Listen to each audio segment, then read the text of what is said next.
Ongi etorri Gutun Zuria Bilbao letren nazioarteko jaialdira. Jarraian, Desbideratze Amerikarra, 2 novela transatlantiko izeneko solasaldia izango da, Laura Fernándezen eta Edurne Portelaren artean, Aloma Rodríguezek lagunduta. Edurne Portelak estatu batuetako hainbat unibertsitateri lotuta egin du ibilbide akademikoa, eta ohiko kolaboratzailea da prentsa idatzian eta irratian. Laura Fernándezek batera uztartzen ditu idatzizko edabideetan egin duen ibilbide luzea eta eleberrigile lana. Aloma Rodríguez idazleak lagunduta, solasean arituko dira Atlantikoaren 2 ertzak alderatzeko, 2 aukerekin, ametsekin eta hondamendiekin, minatutako lurra norabide kontrajarrietan zapaltzen duten istorioekin. Bienvenidas y bienvenidos a Gutun Zuria Bilbao, Festival Internacional de las Letras.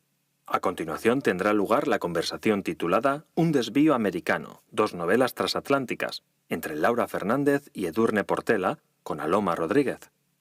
Edurne Portela ha desarrollado su carrera académica vinculada a varias universidades de Estados Unidos y es colaboradora habitual en prensa escrita y radio. La periodista y crítica literaria y musical Laura Fernández compagina una larga trayectoria en medios escritos con su labor de novelista. Acompañadas de la escritora Aloma Rodríguez, establecerán un diálogo para confrontar las 2 orillas del Atlántico, con historias que pisan el terreno minado de ambas posibilidades, con sus sueños y sus catástrofes en direcciones opuestas.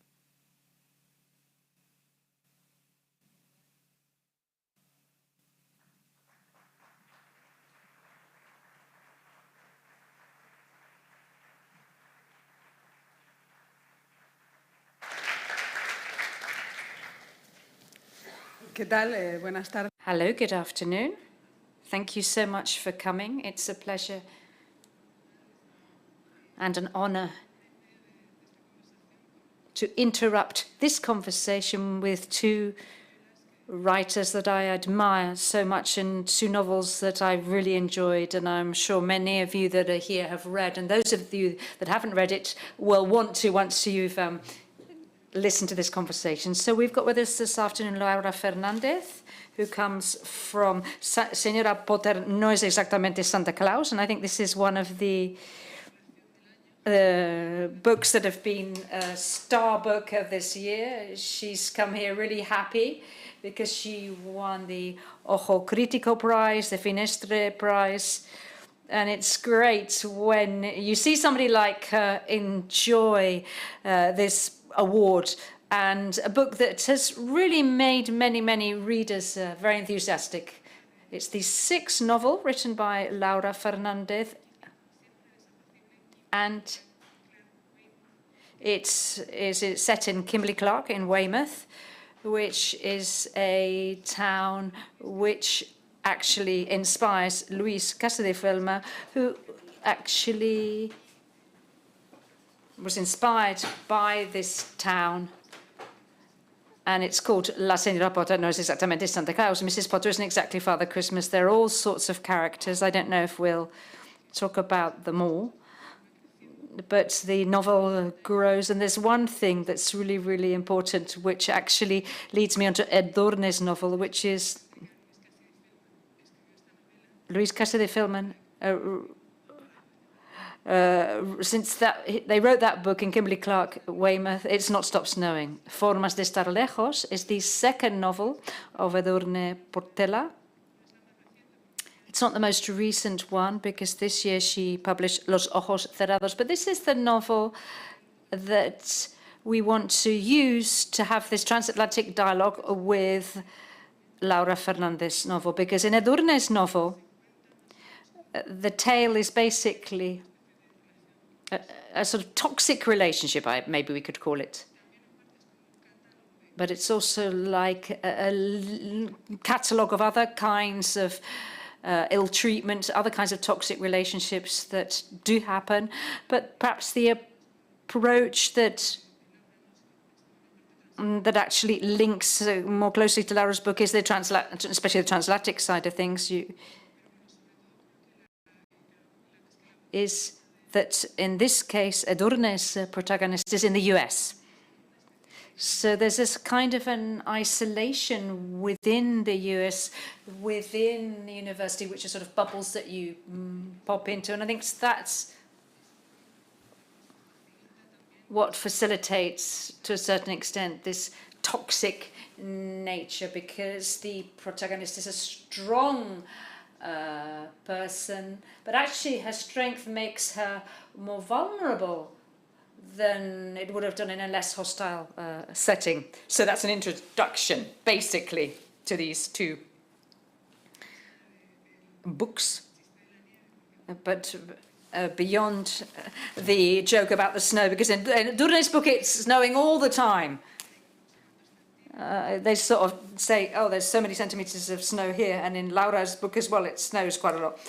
But beyond that, both of these novels propose two different ways of seeing the US, and I thought they were actually your two different ways of relating to literature. However, in the case of Laura, you take a completely fictional, absolutely fictional approach. I'm not even sure that you're talking about the US in your book. It's a sort of a reconstruction of the US with literature, with songs, and with your imagination. And it's great. And in the case of Edurne, I think your novel, of course, is fiction, but the aesthetic backdrop is realism, and there's this wish to talk about something, a world that you know very well, which is the academic world. So I find this very interesting. I think it's like your novels are kind of a, not exactly an idealization, because it's not portrayed as a happy world, but it's more reality than fantasy. You said that I spent only 20 days in the US, so that's why mine's a bit of a fantasy, but of course Edurne's been in the States for over 18 years. Firstly, good afternoon. Thank you so much for coming here. This is a bit of an awful weather here in Bilbao, and all I can see is the reflection of your face masks here. And it's nice to see that there's lots of you out there, and the room feels fairly full. It's a pleasure to be with you and to talk about this subject this evening. While we were having lunch and when we were talking about why we were here today and what this conversation was going to be like, we spoke about the contrast between the two ways of approaching a world which for a Spanish reader may be known to them by the US, but it's known by the fiction, the imaginary that you get a fictional situation. But in my case, I lived in the States from the age of 18 onwards, and when I came back, it wasn't the first actual book that I wrote when I returned from the States. It's the third, as you said. And I wrote it after having spent some time here, because I realized that I hadn't actually processed completely those 18 years, all of those 18 years. And there were all kinds of experiences, both personal and this idea of getting into the university world in the US, which I didn't know, in a language and a way of living that is, and of behaving and of understanding, of seeing the world. And I'd spent 18 years ago there, but I hadn't processed many, many things that I'd experienced. So I didn't want to write an autobiography nor an essay. So fiction was actually my way of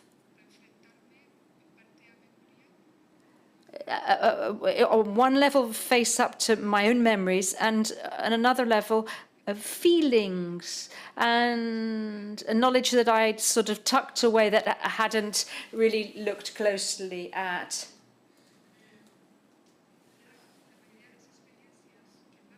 The majority of the experience that had most affected me and that I really hadn't processed was everything related to violence. actually living in a very, very violent country, even in a non-violent context, because I was at the university, racial violence, violence against immigrants, that at a social level, and then perhaps a more personal, private level, or I know the effects that it has on a person such as myself, live in so many years in such a violent society. And as you said quite correctly, Aloma, that isolates you and encourages isolation. And depending upon the personal choices you make, this isolation can actually end up being a personal nightmare. So these are subjects that in the previous talk, people spoke about psychoanalysis. I think these are subjects that have to be processed.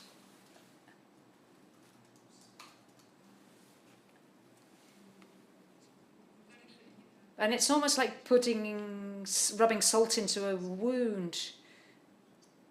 So it's a bit of a tough novel in that sense. That's the way I approached those 18 years that I'd spent in the States. So it's my turn. Hello, everybody. It's lovely to be here with both of you. It's really interesting, Edurne's novel, because it's like a Spanish novel in the States. I don't know if what I'm really writing about is America. What I've realized, and I'm actually happy that I've only ever been 20 days in total in the US, because I think if I'd have spent longer there, I wouldn't have liked it as much as I did. And I think the further away from reality I am, the better I am. I am actually not at all interested in reality, because we all have to live, we all have to experience reality in our everyday lives. So for me, fiction or writing is part of another life that I have, or many other lives. That's why there are so many characters in my novels. You'll see if you read them. I'm like an actress in the novel, and I have different roles. I don't even have to list the characters.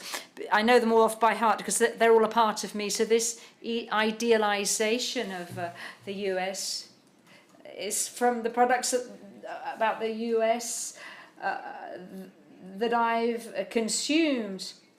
In 1981 was the year I was born, and the first film I saw was Who Killed Roger Rabbit. And I couldn't believe that these fictional characters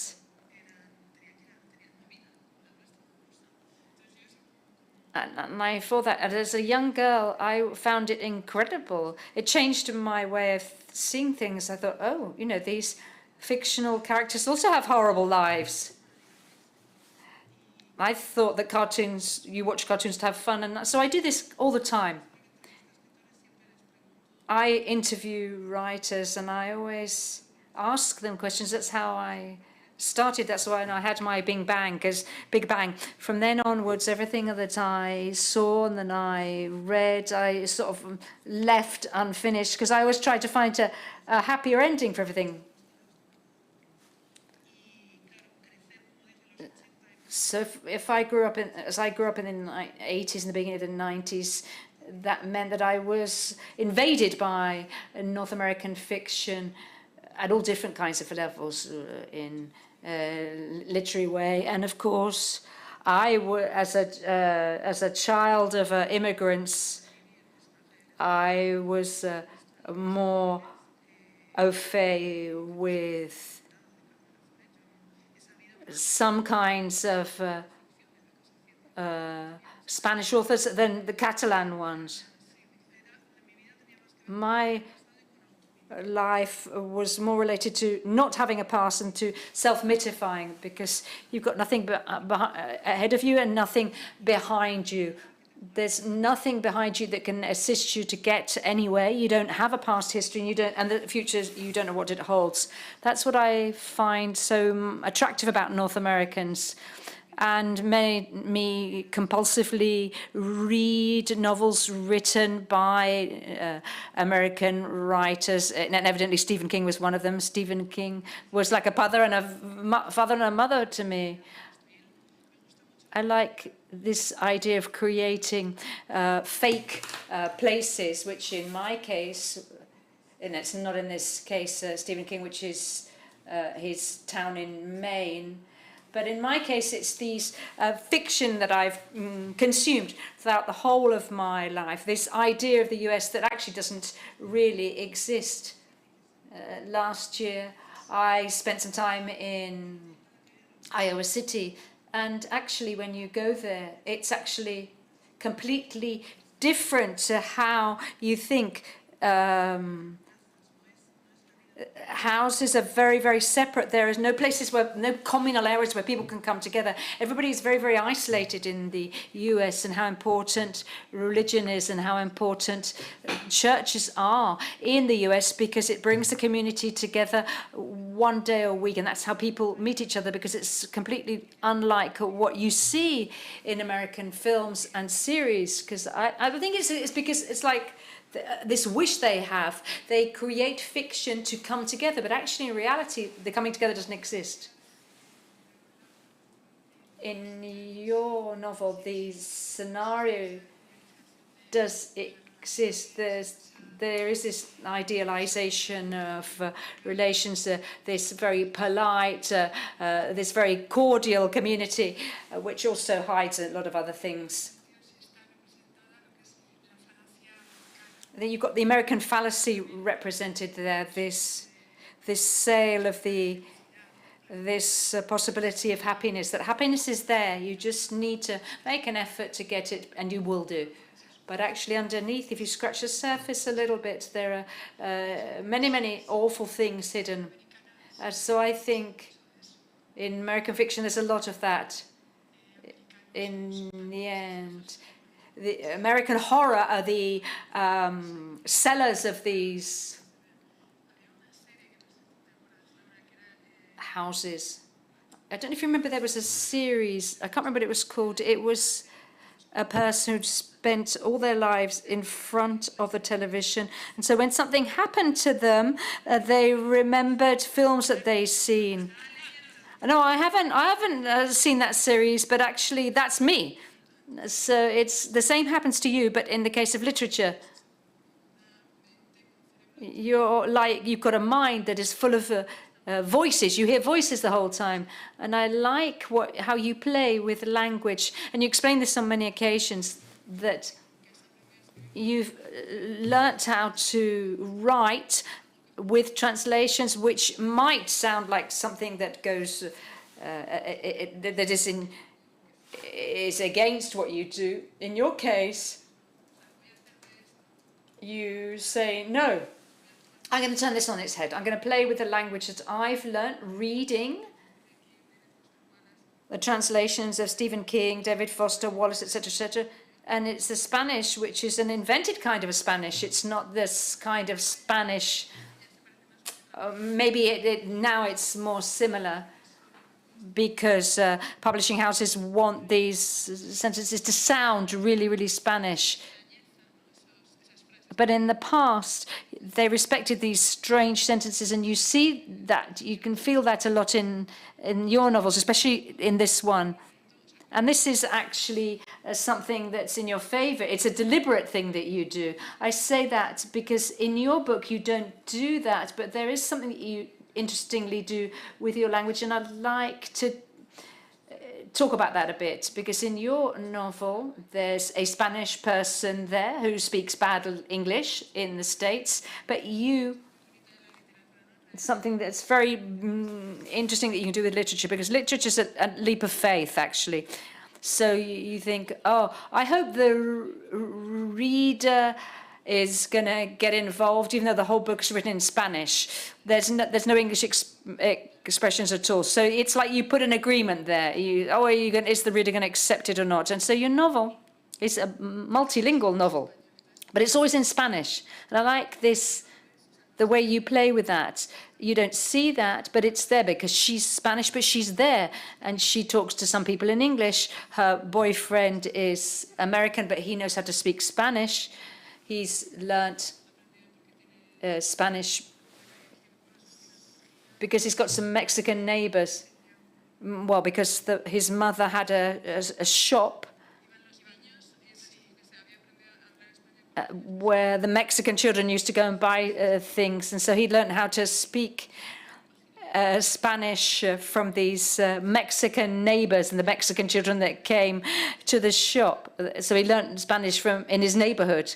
So it's a novel that is multilingual, but you don't actually see that. And this is in comparison with your work, the way you work with language. I thought it was interesting. Do you want to say anything about that?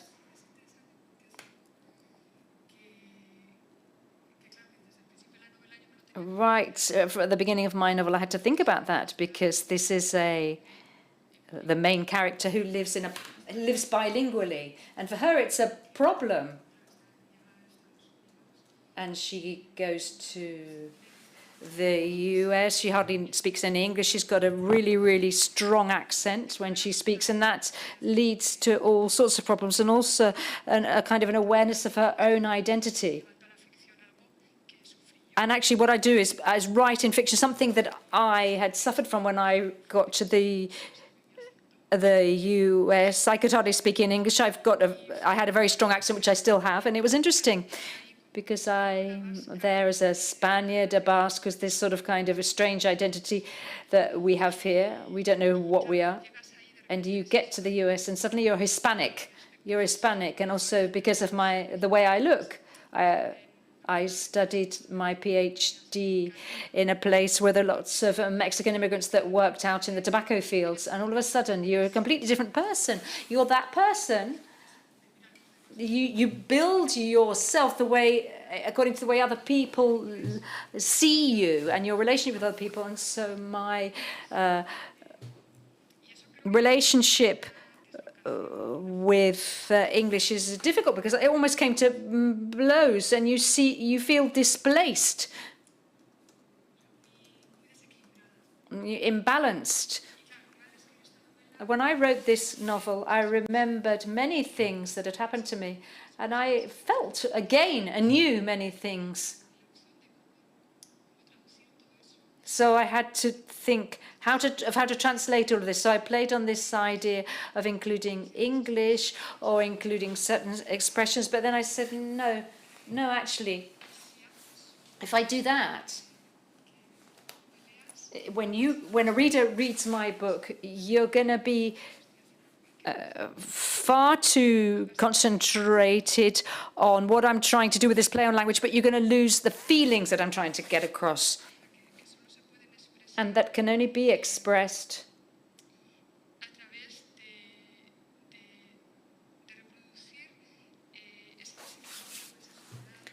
if you can replicate this feeling of isolation, but you don't do that playing with two languages. You do it by going deeper into one language. So once I was asked, could you have written that book in English? And I think, no, it would have been impossible. No. I could have written it in English, or I could have written an academic paper in English, but not this novel, because I don't think I would have been able to get across the feelings that I wanted to get across, and that is related to solitude, vulnerability, and all the feelings that I had when I was there. In my case, it's due to sentimental upbringing and the fact that I grew up reading translations, and I like to think that actually nothing exists in the novel. Even the language that's used in the novel, it's not a real language. When I read these books and you see all these expressions, and the novel sort of rebels against anything that ends it, even when you wrinkle your brow. And when I read that, what does it mean? And here, these frowns say something. They say,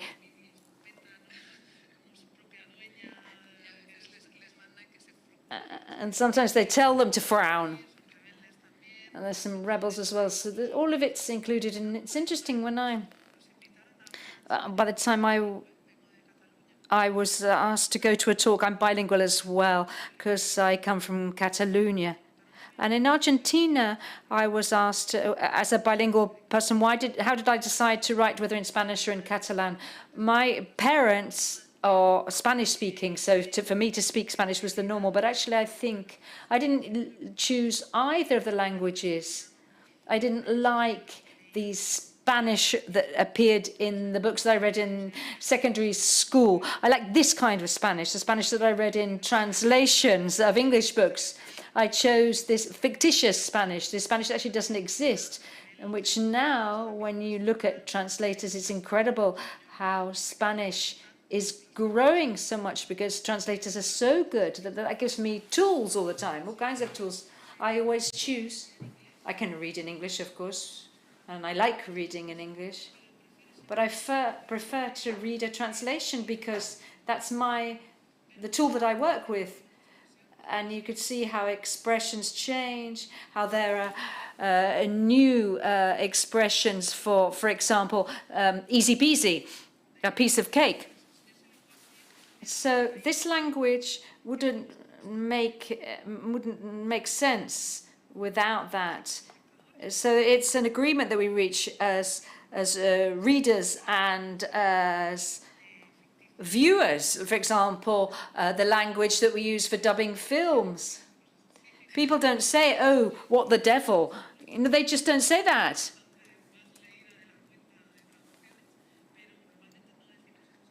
We don't say that.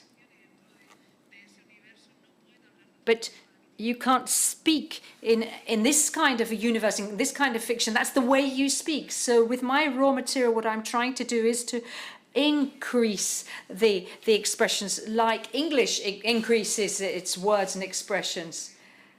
There was a word, a neologism, which I like, which is a mixture between, it happens with English. English is a bit like a Lego language. They just add bits to it and you get a new word. And this is starting to happen to me. And I like language to be alive. And I also, punctuation signs and punctuations are tools for me to not close the way that we tell things, but to open it and to add subtext to the text, and also add texture. The text is lifted, the text is disguised when it's put in italics, or when capital letters are added. It's just a bit of fun. And I use books like I was a sort of magpie trying to find different treasures. It's a narrative recourse that I refer to. And the thing is, the more I read, the more resources I have. So in the end, my language is getting a bit baroque.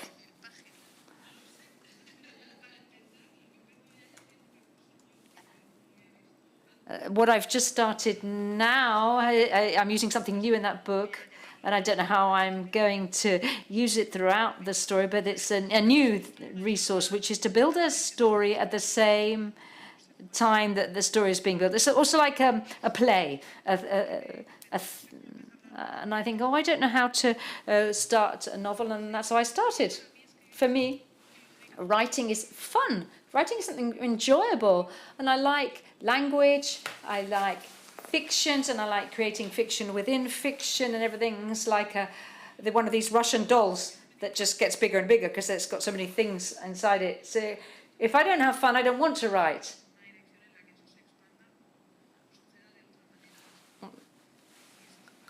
And that's what's really difficult. I'm always out there trying to find things. Once you've done all of that, there's another form.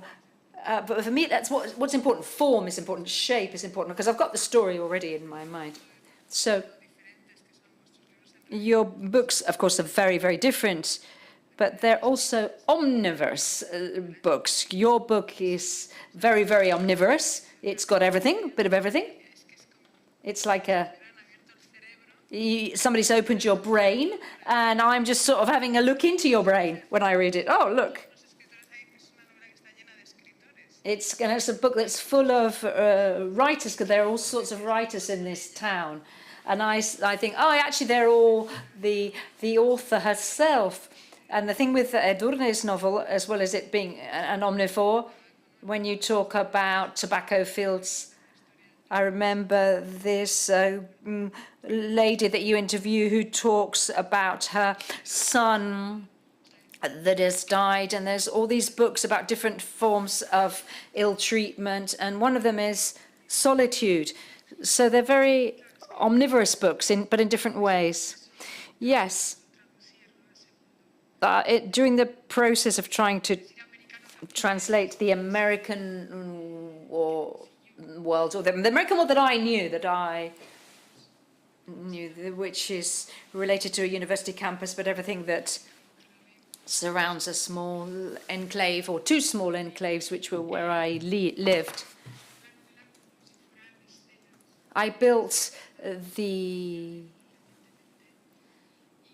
novel as if they were tales. I didn't want to cover everything that had happened when I was there, but I did want to at least revisit things that had really struck me and that I could only explain via a fiction.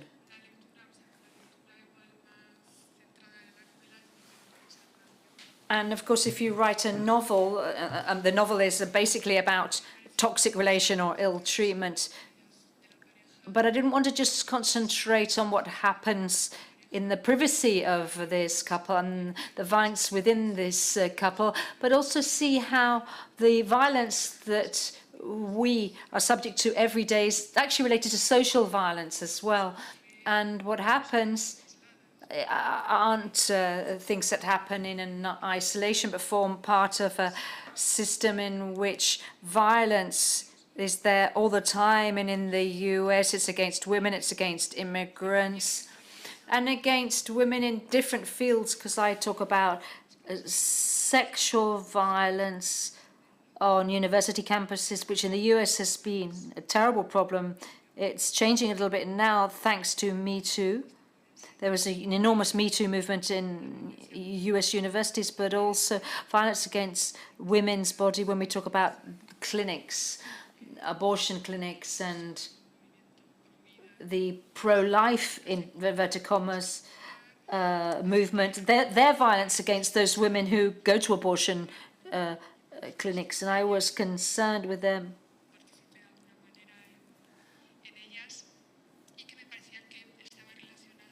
And I thought they were related to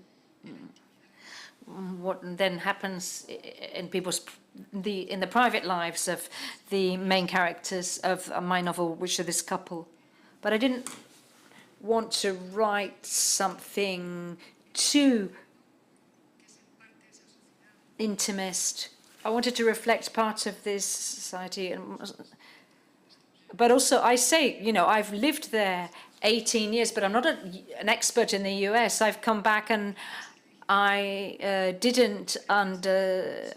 don't understand. There's so many things that I don't understand. I left just as Trump was being elected. So what I am offering here is my personal view, and of course, with my subjectivity.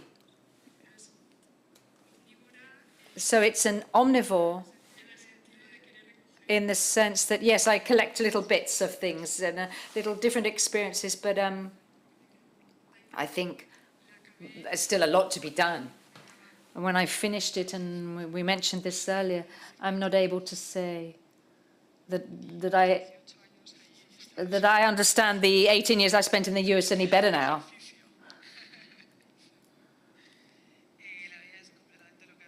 Life is, as you explained it, and my novel is, as you said it, it's an omnivorous novel. It's like getting into my brain at different stages of my life. And every day, the fact that I tried to write a page a day when I could, and and I wanted it to be a page in which lots of things happened, almost like one novel per page. I always try to include something because I'm always referring to things that I like or that I've seen this day. For example, Kimberly Clark Weymouth appears in The Infinite Joke. And one year, it's the year of Kimberly Clark Weymouth products, and it's their personal hygiene products. You can find them in any place. Their hand dryers, for example. And I found them, because I started on 31st of October. In October, I went to the Sitges Festival in Barcelona, and there all the toilets have Kimberly Clark hairdryers, and I thought, oh yeah. I added Weymouth to Kimberly Clark because it was a woman's name, a man's name, and then the surname, which is Weymouth, and then this character appears, which is Becky Ambleson, who writes absurd horror novels, and her husband are in this mad love affair, and in the end, this character appears who is a sort of a penacho, a plume, and this woman is so tired that she ends up wearing it. And I've seen a chapter of the Dickinson series in which Mary Dickinson wears a plume or a crest. And also, recently I read another novel, and there's this terrible moment right at the end when Catch McKiskell, who's training, explains how when she was a child she used to play detectives, and Louise Casey-Defan used to have this white suitcase with the same scratches on it as the same main character of Bombas Muertas. So it's this fiction out of fiction, fiction to fiction, and this is actually related to the writing process, the fact that you write every day, and every day all sorts of things happen to you, and you read all sorts of things as you go down the road. You feel like I'm actually look like a mad woman. I'm reading as I'm walking down the street. And all this means that all these things that have happened to me get included in the novel. That's one of my obsessions. That's why it's so chock-a-block with all these different characters. Another, Nathan A. West, who for me is a writer that joins the lost generation to the postmodern generation. There's no weight behind him, so there's all kinds of references to all sorts of things. Yeah, the name Mrs. Potter comes from a song, isn't it? Everybody thinks it's Harry Potter, but it's not. I've not actually read Harry Potter, I have to say. I've seen some films, but I've actually not read any Harry Potter books. I'm talking of Stephen King. Mrs. Potter is a bit like Ally McGowan, who opens this shop of necessary things because she gives you this valuable thing, provided you do something outrageous. And Polly Chalmers, who's also an important character, is the first adult that actually goes into Lillian Gown's shop, and she is the eccentric personality of Castle Rock, Stephen King's novels. So you can find them, and you can say, oh yes, that's what she's talking about. It's like Ulysses. It's entertaining. Your novels are actually, you can see the work that's behind them. You can almost touch the work. We were talking about this yesterday, because beyond all the adventures that happen in Kimberly Clark Weymouth, there's this fiction between work and family. And in your novel, Edurne, the main character doesn't want to have children. She's a workaholic. And your book is about, not exactly work, but work is one of the cornerstones. That's one of the reasons why she's there.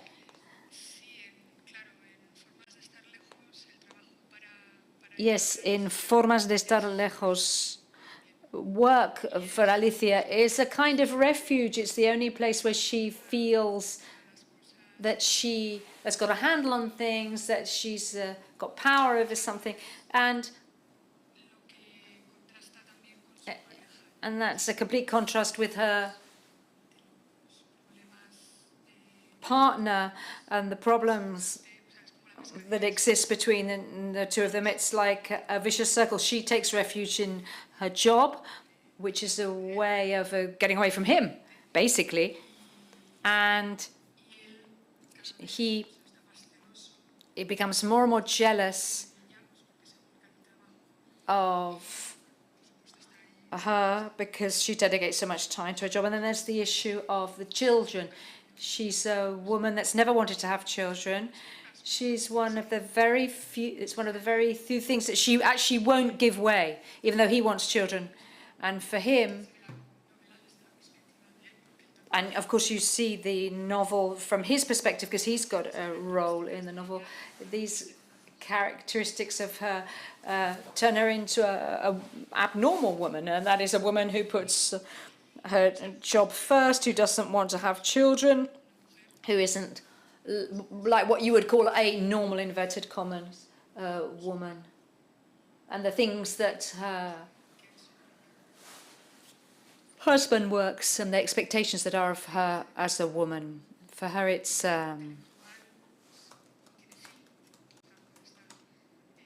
although it's an intellectual job, she can carry on working indefinitely.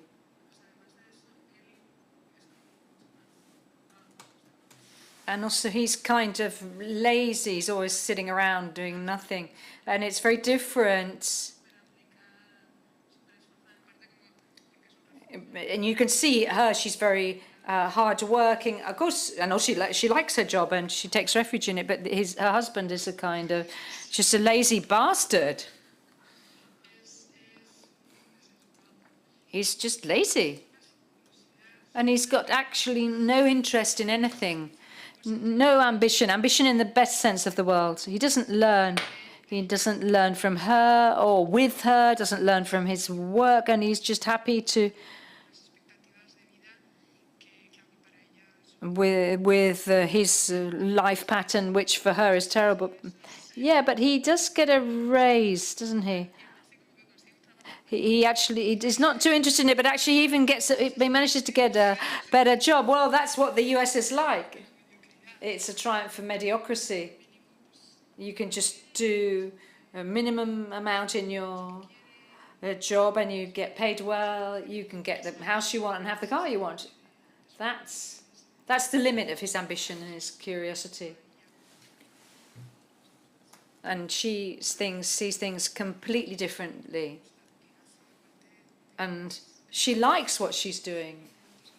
And actually, it's the only time when she feels more or less okay. In my case, it's not so much the job as individuality. All the characters want to stay whole. So they've all become, turned their passion into their jobs or their jobs into their passion. Even the estate agent used to sell houses, dolls' houses. Writers always want to be writers from a child. And the character of the mother, who's at the center of this novel, when she leaves Bill, what she wants to retain is her individuality. She wants to go back to that time when everything was possible. She doesn't go back to painting because painting for her is part of recovering this space. She wants to go back to the time when you only wanted to be something before you'd taken all the steps that have gradually closed some doors or turning this into something that's just the last thing you do at the end of the day, my novel is full of parents and children, and how the kind of parent that you have affects you as a child. There's one character that feels so small that in the cellar of his home he's creating a little city, which is where he feels, a little tiny city, which is where he feels at home. And because his mum makes him feel small. And there are other parents who step back so that their children grow, but they can't grow because their parents have taken a step backwards. It's like the reverse to Pinocchio. It's a difficult balance that you strike between recovering your protagonism after having been parents and this child that you feel you've created, and it's not just. And Mrs. Potter as a novel was written and then rubbed out by the author because she became known as the person that had written the Mrs. Potter book. And she hates it. Nobody wants Mrs. Potter because everybody lives off Mrs. Potter's work, but nobody likes her, and she doesn't want to go back to her town. The only time she goes down is because they think she's going to have her only space taken away from her, so she reconciles with this idea. But she's very eccentric. She's got this sort of a complex, and she reconciles herself with the fact that she's the mother, the parent of this book. It's this wild acts of creation, and you should expect nothing from a novel or from a child that you have. All you've done is bring something into this world. You need to respect it, believe it, handhold it, and that's it. For me, it's been a bit of a psychoanalysis. It's been quite a wild process of understanding as a mother where I am now, and as a daughter, the daughter that I've been, what I always expect from my parents and what my children can expect from me, and how when these characters meet each other, it's like me as a mother meeting me as a child. Nobody's to blame for anything. And the best thing to do is to not expect anything. But both novels talk about expectations, actually, at the end of the day, both of your novels.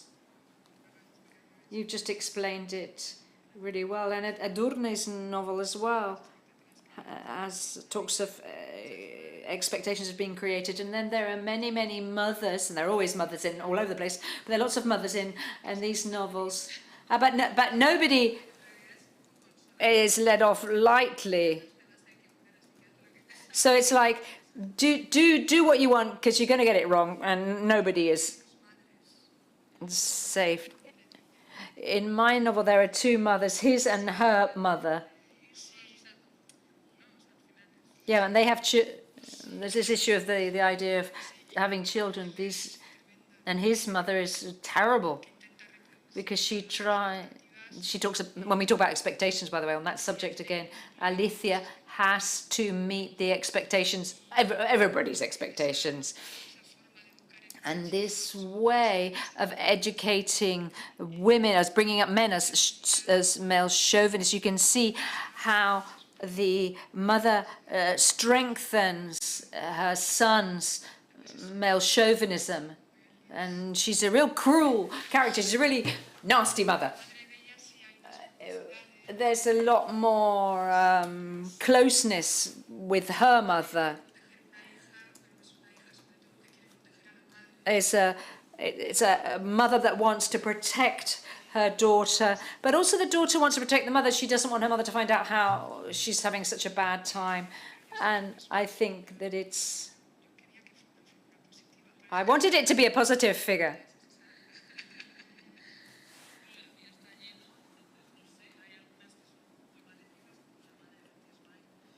I have some pretty bad mothers in mind, which is the mother of Bertie Smile. which is a bit like Carrie White's mother. And then there's another mother like Madeline. And then Katz, the other character, has a father who's a writer. And when he sees Bill, he says, "Oh, you don't know. You've really you don't have that problem because you've freed yourself of a father that's like a grown-up baby." In my book, they're like big children because they've got the specific role, because that's where life's taken them, but they don't know how to behave either as parents or children. The children want recognition because all the characters in the novel want recognition. They want to be recognized.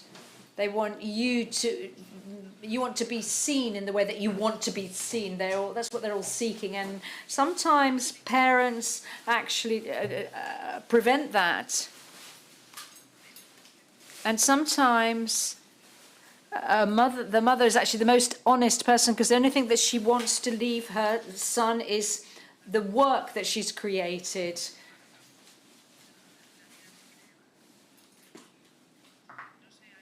There's the reflection about to what extent you need to take a step back to allow everybody to grow, to everybody to mature. And there are many sharp edges, for example, and how parents are actually victims of their own parents. That's what life's all about. Everybody has their own baggage in life. We are the way we are because we're somebody's children. And of course, it's children that are more affected than parents. It's interesting when you realize that comes a time in your life and then you're not so much worried about what you are like as a parent, but what you've been like as a child. Wild, in my case. I don't know if anybody out there wants to ask any questions or comments or throw some lovely flowers to our guests.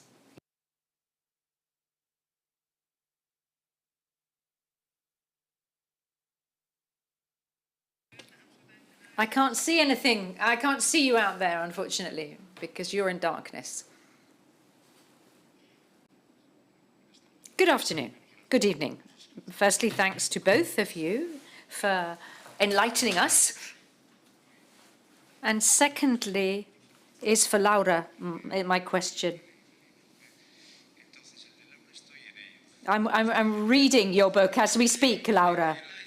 And the first thing I wanted to say to you is that the scenario, even though she doesn't know it, is Minnesota. Is Minnesota of the Fargo? Well, the second season of Fargo, yes. Yeah, I thought a lot about that series, Fargo. I'm a bit stuck when we talk about fantasy, so I invent my own scenarios when I read books. What I wanted to say to you is that I'm in it. I'm in the act of reading it because I've got a bit stuck. With something that you say is so important: the form, the shape of the novel, and the references you make. These huge number of italics, capital letters, brackets. I've found it pretty difficult when I read it. All these names that are 3 nouns. I find it really difficult. I find that really, really difficult. I think the characters are great. They're original, big children, like you call them, oversized children, but maybe I think these references that you make are vital for writers, and you've been awarded for them, I know, these allusions that you make. But I'd like you to have written the book more for me, for my style, than anything else. Well, that's good. I understand you, and I empathize with you. Thank you for saying this to me. My problem is, I've read so much, you've probably as well, and I've read so much that I find it fun to learn. and every time I write a book, I want to do something new, and I look for increasingly complex things. My favorite authors are postmodern American authors that do even more strange things that I do. So when I talk about Stephen King, it's always this part of Stephen King that I like, in that language has the protagonism as well as the actual characters, also the main characters. You can use authoritarian language, a very Baroque language, a very Quixote-like ways of writing, with this huge profusion of things which today we don't have a lot of time to read, and our ability to concentrate is also very, very limited. I'm really, really surprised, quite sincerely, I'm really surprised that such a difficult book, because it's a difficult book to read, I mean, it's not an easy book to read, I'm actually surprised that so many people are reading it. It's great to hear, because you always think that readers want something easy, an easy read, but actually they can read all sorts of things, even difficult books. If you manage to finish it, when you do finish it, I think when you close it, you think, okay, it's not just the adventure of the book itself, but actually an intellectual challenge that you've actually finished. You'll never forget the book, for better or for worse. Maybe from that moment onwards, I can recommend you other writers that you might like. And you can say, oh, they're even worse than Laura.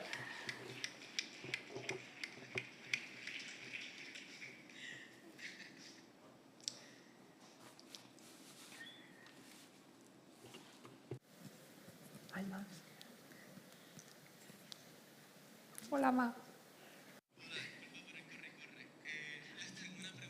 I've got a question for both of you.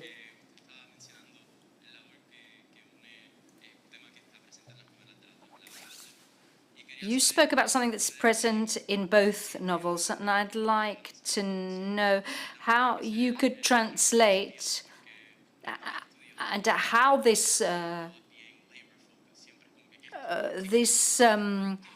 would be actually taken in the US. I come from Puerto Rico.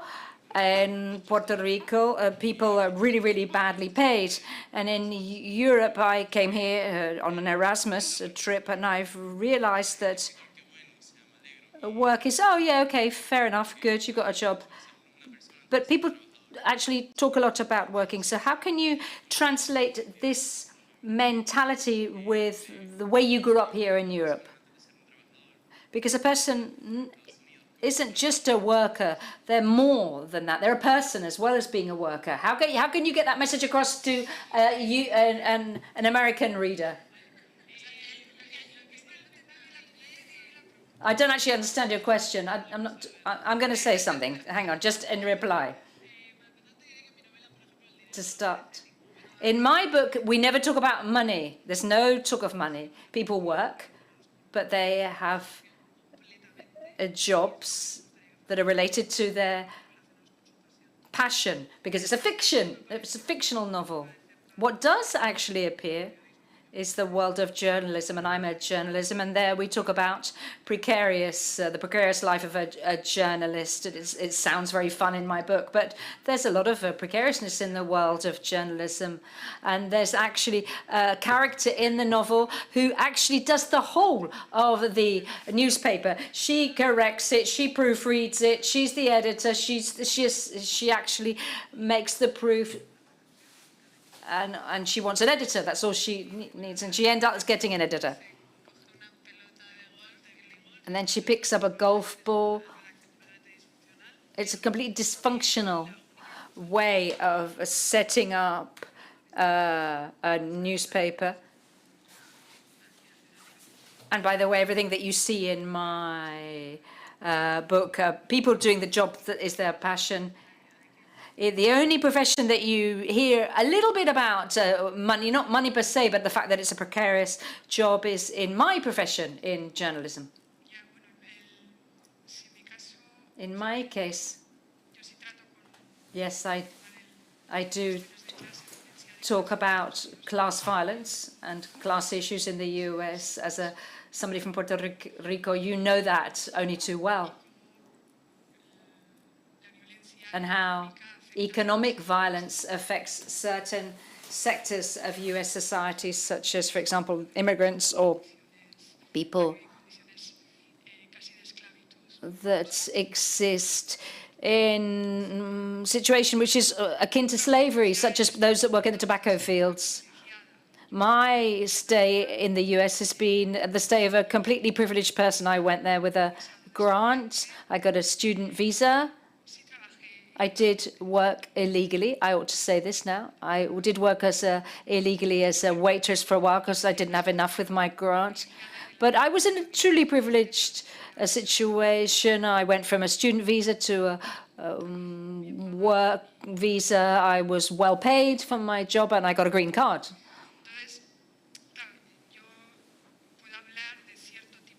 So I can talk about certain kinds of precariousness in the university, but it's by no means comparable to the precarious situation in universities in Spain today. Or in this novel, I can talk about my contact with immigrants that live in terrible circumstances. And I think this may be reflected in what we're seeing today in Spain. All you've got to do is go down to Almeria and see the conditions that sub-Saharan and North African workers live in. So I think there are things that aren't so difficult to translate.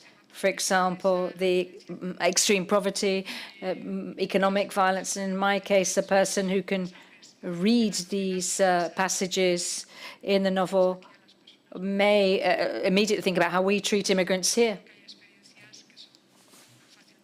I think there are experiences there that are actually easy to understand and easy to translate, because even if you don't recognize them, they actually are happening in our surroundings. They're out there. Sorry, I don't know if I answered your question there. I thought what you were asking is that in Spain, in the US, they ask you what your job is first. That's what marks you as a person. But in Europe, still, your identity, okay, work, your job is important, but it doesn't define your identity. Is that was your question? Yes. Yeah, that would make more sense that was the question. My experience in the US was precisely that. In my case, and I imagine something similar happens to you, first they say to you, oh, you've got a very interesting accent. Where are you from? And the second is, what do you do? And when you've got that accent, you say, oh, you're a university lecturer. They say, oh, really? With that accent. I don't know if there are any further questions. If not, for me, it's been a pleasure. I had great fun. I hope you all did. Even if you had as half a good a time as I've had, then you'll have had a great time. And if you want to ask Edurne or Laura anything, they're going to be outside signing copies of their books, and they're warming their wrists up as we speak. So use the time. Thank you.